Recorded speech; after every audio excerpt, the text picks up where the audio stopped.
Fala galera, professor Kevin na área. Hoje nós vamos estar aprendendo sobre a estrutura das plantas. Não sai daí, tá? Vamos aí assistir o vídeo. Se você já faz parte da nossa família aqui, curta e compartilha. Se não, se inscreva aqui no sininho. Se inscreva no canal nesse botão vermelho e também aperte o sininho aí, tá? Então vamos pro vídeo. Em 3, 2, 1 e solta a vinheta. Hard to breathe, but that's alright. Hush.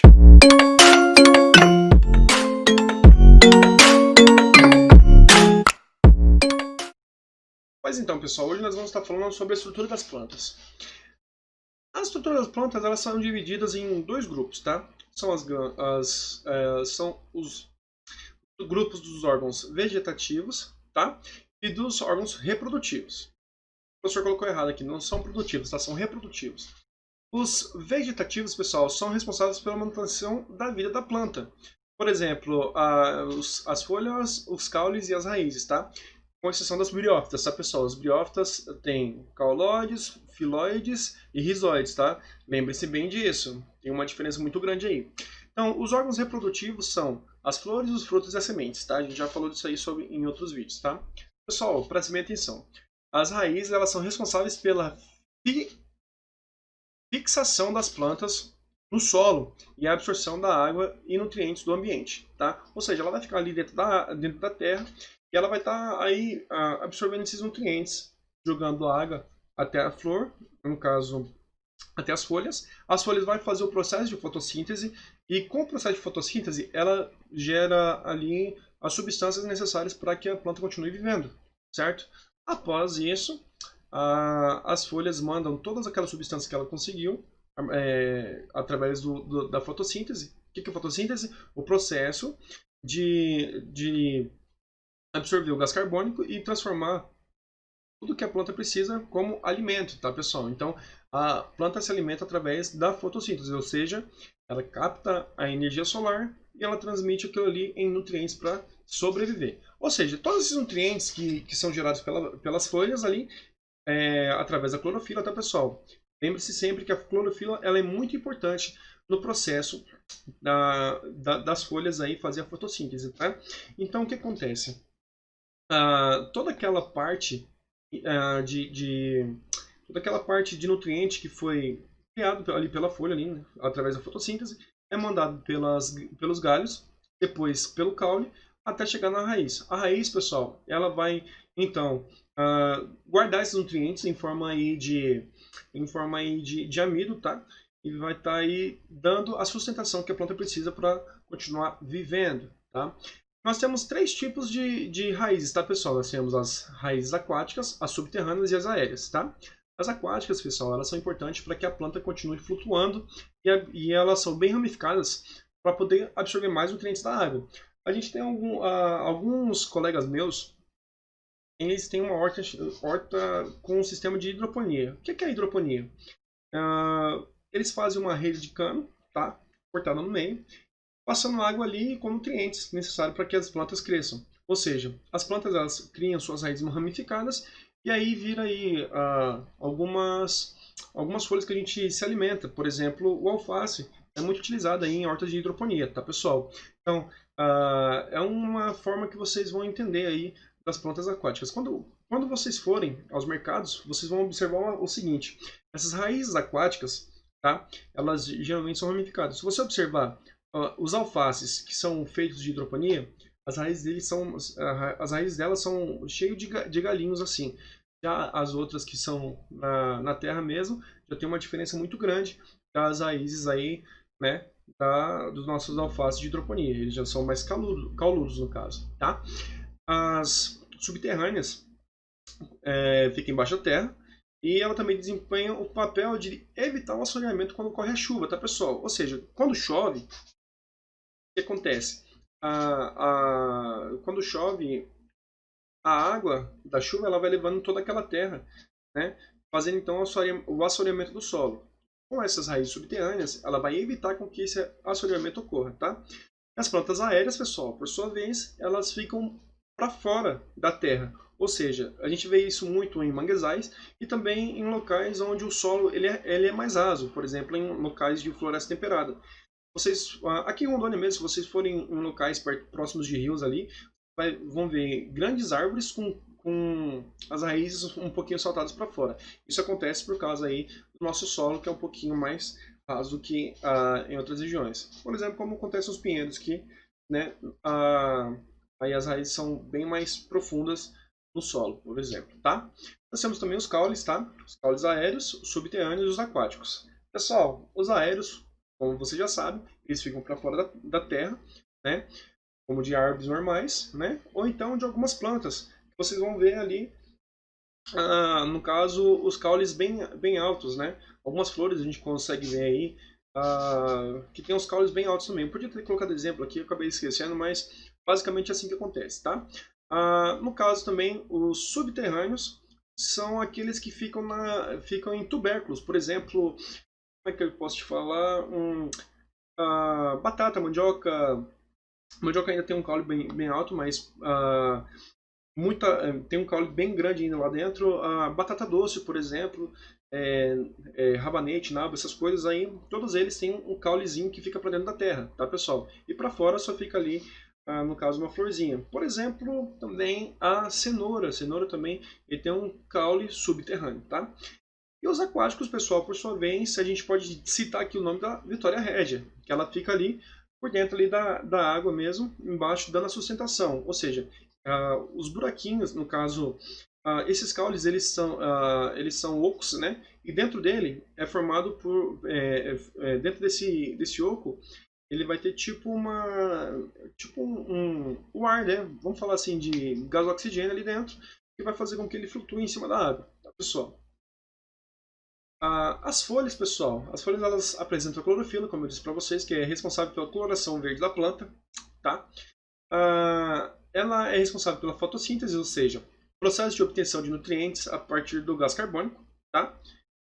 Aí ela consegue fazer a obtenção aí do açúcar, no caso, ela vai processar o açúcar através da fotossíntese, mas para isso ela precisa do gás carbônico e da luz solar. E a transpiração, tá? É o processo de perder a água para o ambiente e conseguir manter a temperatura ideal a fim de realizar as funções vitais. O processo é feito pelos estômatos. Pessoal, quando vocês estão numa região muito clara, o que acontece com seus olhos? Ele dá uma fechada, certo? Quando você vai entrar no local que está mais escuro, você às vezes percebe que o seu olho fica bem escuro mesmo, você não consegue enxergar praticamente nada. Então você tem que esperar um tempinho para que os seus olhos eles venham aí a ficar mais nítido para vocês e vocês conseguirem enxergar alguma coisa no escuro. Isso acontece porque nós temos a retina. A retina é um músculo que nós temos no olho e ela é responsável por essa contração e por esse relaxamento, fazendo com que a gente enxergue tanto no claro quanto no escuro. Tá? Os estômatos das plantas funcionam da mesma forma, porém, para perda ou para obtenção, ou então para perda ou então para retenção de água, tá? Por exemplo, se as plantas elas ficarem no sol, elas vão se abrir, no caso dos estômatos eles se abrem, para que a luz solar entre e ela consiga então fazer o quê? Fazer a fotossíntese. Porém, entretanto, se ela ficar muito tempo aberta, ela vai ficar perdendo muita água. Ou seja, quando a gente está entrando aí numa época de seca, as plantas elas passam mais tempo com os estômatos fechados para que ela evite assim então perder as suas águas, tá? Pessoal, porém nós temos uma coisa muito importante que eu tenho uma coisa muito importante para falar para vocês que é o seguinte: caso aconteça de você estar aí numa região mais quente, que nem aqui em Rondônia, as plantas elas vão passar mais tempo com os estômatos abertos. Porque aqui é uma região úmida e uma região quente, ou seja, ela pode receber bastante calor, porém ela não vai estar perdendo tanta água, porque aqui é mais úmido do que em outras regiões. Por exemplo, em regiões temperadas, que é um pouquinho frio e seco, né? Então, graças a gente ter esse clima tropical aqui na nossa região, então as plantas elas conseguem ficar mais tempo aí com os estômatos abertos. Dessa forma, liberando mais água também, no caso em formato de vapor também, tá, pessoal? Por isso que a gente, quando acorda de manhã, a gente vê muito orvalho em algumas plantas, tá, pessoal?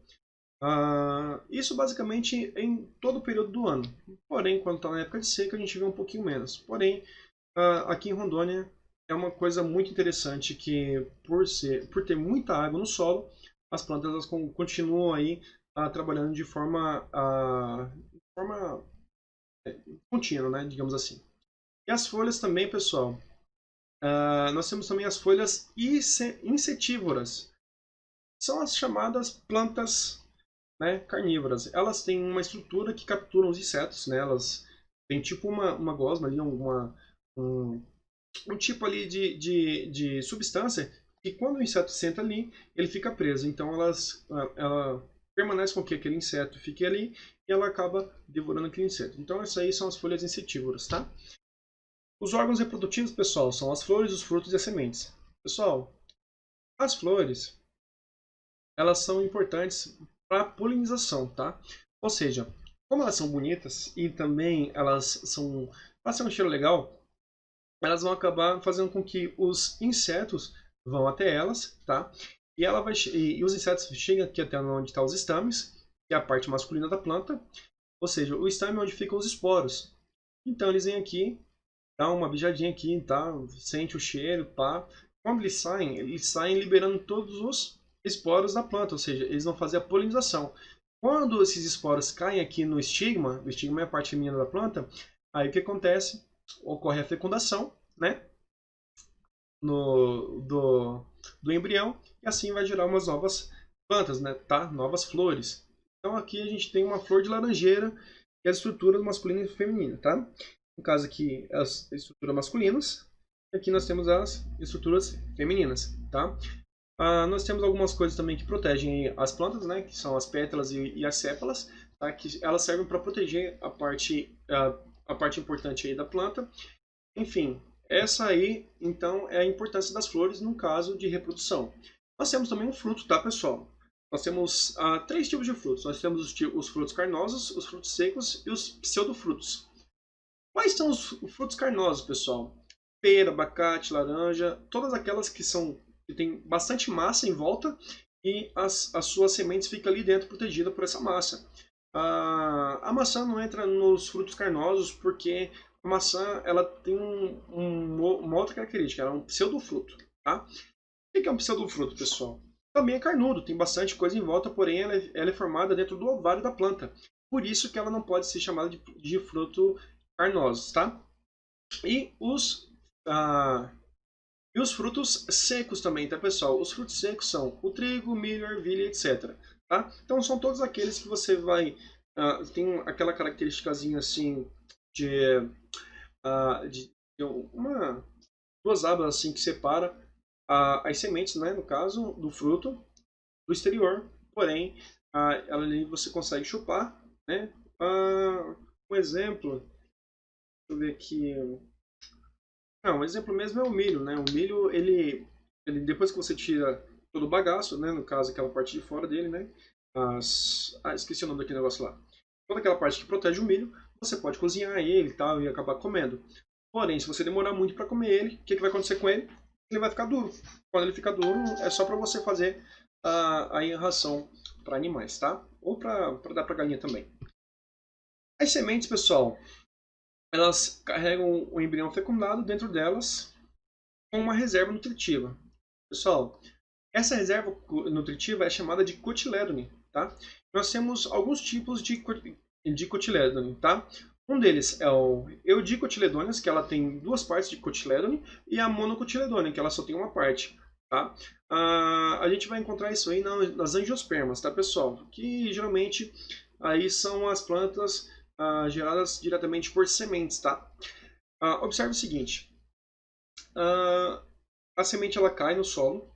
Detalhe, pessoal, as sementes elas simplesmente passam a ser germinadas a partir do momento que elas chegam numa região que para ela se sente favorável. Então ela pode passar vários dias vagando por aí sem fecundar no solo e virar uma planta, até que ela se sinta favorável a virar uma planta de verdade. Por exemplo, vamos supor que a gente está na época de seca, aí você chupa uma manga e joga o bagaço dela no chão lá, tal, e ela fica lá de boa, tal, tá tranquilo ali a semente. né? Você não cata, né? Você não limpou o quintal nem nada.